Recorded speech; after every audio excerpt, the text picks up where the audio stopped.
योजनाओं के लाभ के लिए पंचायत सचिव करते हैं सौदेबाजी, पहले मांगे 10,000, अब शिकायत वापस लेने का डाल रहे दबाव।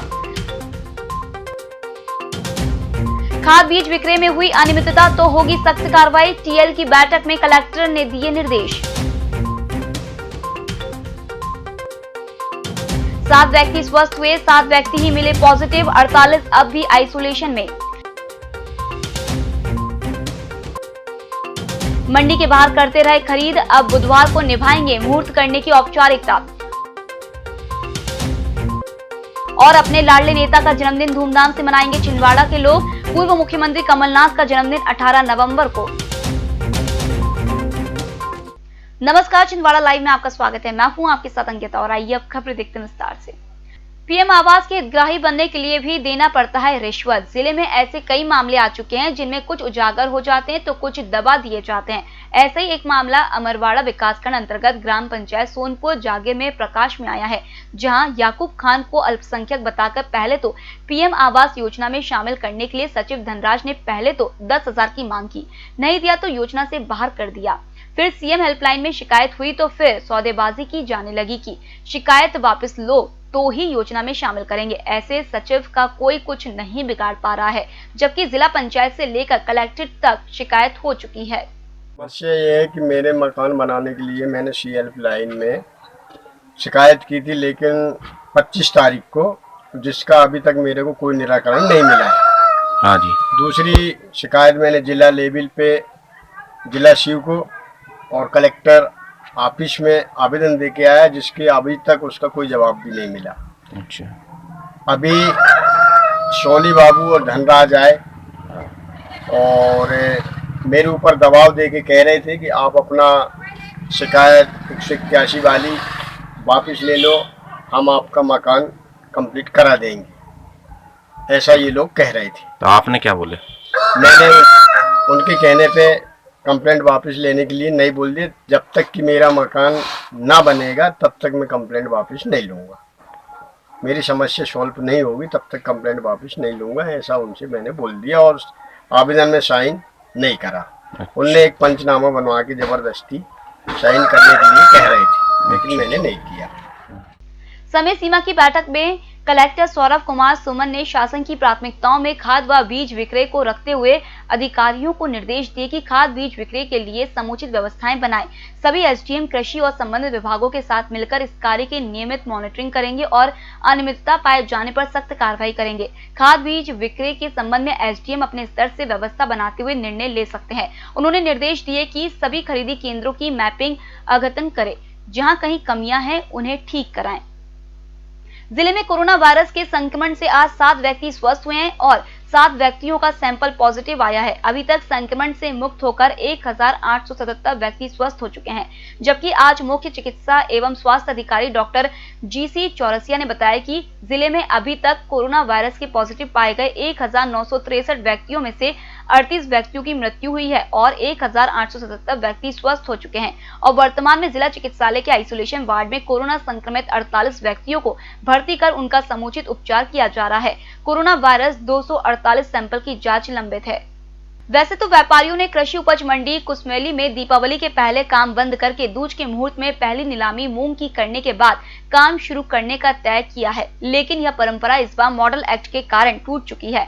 सूत्रों की माने तो इस बार दीपावली के अगले दिन से ही कुछ लोगों ने अपने अपने गोदामों में हजारों क्विंटल की खरीदी कर ली है। उन्होंने ना तो दूज के मुहूर्त का इंतजार किया और न ही छिंदवाड़ा अनाज व्यापारी संघ द्वारा निर्धारित इस समय सीमा का पालन किया। मॉडल एक्ट के चलते व्यापारियों के द्वारा सीधे खरीदी पर मंडी का हस्तक्षेप नहीं रहता। बता दें कि इस बार मंडी परिसर में 18 नवंबर की सुबह 11:11 के मुहूर्त में मूंग की पहली नीलामी होगी। अपने चहेते नेता के जन्मदिन को मनाने के लिए छिंदवाड़ा वासी और कांग्रेस कार्यकर्ता कोई कोर कसर नहीं छोड़ने वाले हैं। पूर्व मुख्यमंत्री और छिंदवाड़ा विधायक कमलनाथ के 74वें जन्मदिन के अवसर पर 18 नवंबर की सुबह से ही कांग्रेस जन तय कार्यक्रम के अनुसार अनगढ़ हनुमान मंदिर, हजरत भैया जी की दरगाह सहित बड़े राम मंदिर में जाकर उनके दीर्घायु और निरोगी रहने की प्रार्थना करेंगे। गोधुली वृद्धाश्रम में भोजन, फल वितरण और धर्म गुरुओं का शॉल श्रीफल से सम्मान के बाद केक भी काटा जाएगा। जिला कांग्रेस द्वारा आयोजित कार्यक्रम में पहले 9:30 बजे सभी लोग कांग्रेस भवन में इकट्ठे होंगे। वहां से जो अनगढ़ हनुमान मंदिर है वहाँ पर जाके पूजा अर्चना करेंगे, उनकी दीर्घायु की कामना करेंगे। उसके बाद वहाँ फल वितरण होगा। इसके बाद राज टाकीज में भैया जी की दरगाह पर चादर भेंट की जाएगी और वहाँ भी फल वितरण होगा। इसी प्रकार छोटी बाजार में बड़ी माता मंदिर और राम मंदिर में भी पूजन अर्चना की जाएगी और माननीय कमलनाथ जी को दीर्घायु होने की प्रार्थना की जाएगी। साथ ही वहाँ भी फल वितरण किया जाएगा। इस साल दीपावली के अवसर पर देवगढ़ की फिजा बदली रही, क्योंकि दूज के दिन जिले से पहुंचे अधिकारी और जनप्रतिनिधियों ने कुछ अलग ही रंग में देवगढ़ को रंग डाला। दरअसल दूज के दिन देवगढ़ राज्य की विरासत को याद करते हुए उसके शाही तालाब को 1000 से अधिक दीपों से सजाया गया। वहीं स्थानीय रहवासियों ने अहिर नृत्य का प्रदर्शन कर सालों पुरानी परंपरा को जीवंत किया। इस दौरान विशेष अतिथि के रूप में नागपुर राजवंश सपरिवार मौजूद रहा, जबकि पांडुर्ना विधायक नीलेश उइके और जिला पंचायत सीईओ गजेंद्र सिंह नागेश ने अपनी सक्रिय भागीदारी निभाई।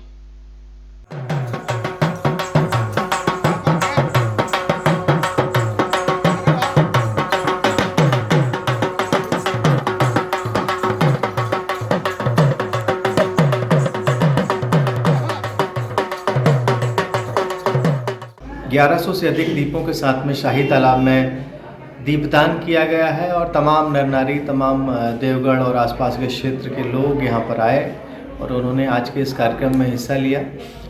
मुख्य रूप से अगर देवगढ़ की बात करते हैं, यहाँ पर जो हमारी गौड़वंश की एक पूरी विस्तृत परंपरा है और वो तमाम चिन्ह यहाँ पे देवगढ़ में मौजूद हैं। यहाँ पर वो चाहे हम लोक नृत्य के माध्यम से कहें या कि गायन के माध्यम से कहें, सांस्कृतिक परंपराओं के माध्यम से कहें, तो वो सारी चीज़ों की छटा आज यहाँ पर देखने को मिली।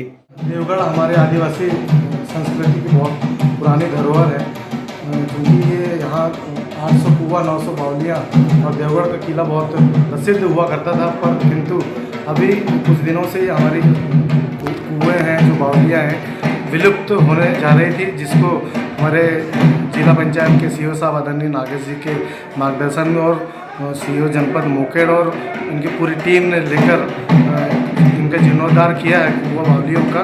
तो आज एक ऐतिहासिक दिन है देवगढ़ के लिए। जुन्नारदेव अंतर्गत ग्राम पंचायत बिलावा कला की घाटी के एक नाले में एक ट्रैक्टर गिर गया, जिसमें चालक और क्लीनर दोनों गंभीर रूप से घायल हो गए। उन्हें शासकीय सामुदायिक स्वास्थ्य केंद्र में प्राथमिक उपचार के बाद जिला चिकित्सालय रेफर किया गया।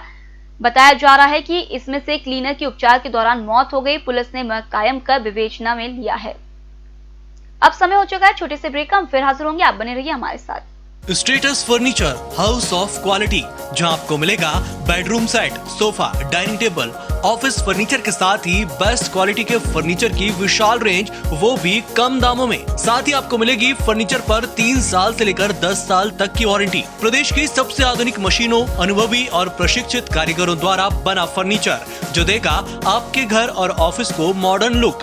छिंदवाड़ा का सबसे विश्वसनीय और विशाल शोरूम, जहां आपको मिलेंगे मॉडर्न डिजाइन के क्वालिटी फर्नीचर। दीपावली के शुभ अवसर पर पाएं आकर्षक गिफ्ट वाउचर्स, आसान फाइनेंस सुविधा भी उपलब्ध। संपर्क करें स्टेटस फर्नीचर, LIC ऑफिस के पास, Parasia road, Chhindwara. Contact number 07162222622 और 70499122202, 70499122203।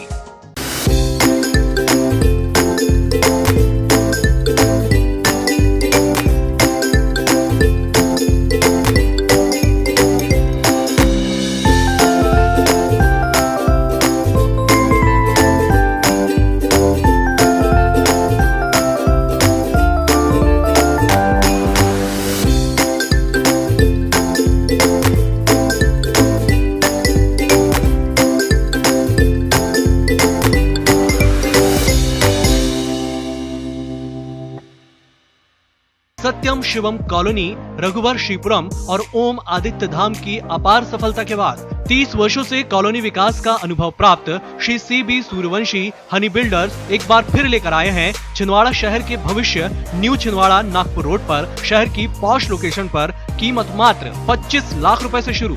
संपर्क करें Shiv Aditya residency, Nagpur road, Chhindwara. Contact us 9827202886, 9406725346। Break के बाद आपका फिर से स्वागत है और अब बढ़ते अगली खबर की ओर। दिन सकल जैन समाज के साथ अखिल भारतीय जैन युवा फेडरेशन एवं सर्वोदय अहिंसा अभियान के सदस्यों ने जैन दर्शन के 24वें तीर्थकर, अहिंसा के प्रणेता और जियो और जीने दो के उद्घोषक वर्तमान शासन नायक 1008 तीर्थकर महावीर स्वामी का 2546वां निर्वाण महोत्सव भक्तिभाव पूर्वक मनाकर मोक्ष कल्याणक का प्रतीक निर्वाण लाडू चढ़ाया।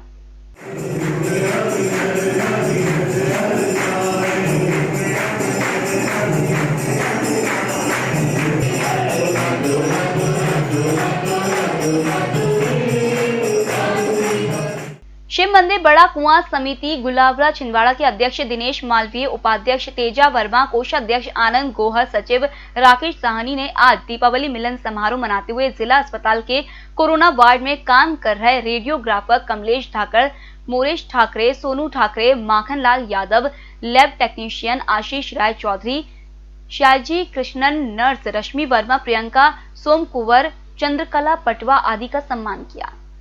कार्यक्रम अधिकारी प्रोफेसर रविंद्र नाफड़े के मार्गदर्शन में बाल दिवस से ग्रामीण अंचलों में विभिन्न रचनात्मक गतिविधियों द्वारा बाल संरक्षण के अधिकारों के प्रति जागरूक किया जा रहा है। पोस्टर प्रदर्शन के द्वारा बाल विवाह, बाल मजदूरी, बाल लैंगिक शोषण जैसे गंभीर मुद्दों की विस्तृत रूप से जानकारी देने में विक्की रामटेके, रवि टांडेकर, सुरेंद्र पाटिल, हरि सिंह डीकू, गोपाल नायक, देवेंद्र मालवीय, अंशुल पटवा की सक्रिय भूमिका रही। कोरोना संकट काल में लॉकडाउन के दौरान किए गए सामाजिक कार्यों के लिए रेलवे जोनल सदस्य और अधिवक्ता सत्येंद्र ठाकुर का सम्मान छत्तीसगढ़ की राज्यपाल अनुसुईया उइके द्वारा स्थानीय सर्किट हाउस में आयोजित एक कार्यक्रम के दौरान किया गया। प्रत्येक मंगलवार होने वाली जनसुनवाई 17 नवंबर से फिर से शुरू हुई। कलेक्ट्रेट के सभा कक्ष में कलेक्टर सौरभ कुमार सुमन ने हर एक से व्यक्तिगत रूप से मिलकर उनकी समस्याओं की सुनवाई की। करीब 8 माह से जनता का सीधा संपर्क प्रशासन से कटा हुआ था, जिसके कारण पहले मंगलवार काफी संख्या में लोग अपनी समस्याओं के निराकरण के लिए पहुंचे। 3.5 साल की मासूम के साथ दरिंदगी करने वाले आरोपियों को जल्द ही न्यायालय कठोर सजा सुनाएगा। थाना मरवाड़ा चौकी सिंगोड़ी के अंतर्गत दोनों वहशियों ने मासूम बच्ची को 10 का नोट दिखाकर बोरी में भरा और बकरी बांधने के कमरे में बच्ची के मुंह पर चुन्नी बांधकर जबरदस्ती की। दम घुटने से बच्ची की मौत हो गई। विशेष न्यायालय में पॉस्को एक्ट के अंतर्गत सुनवाई की गई।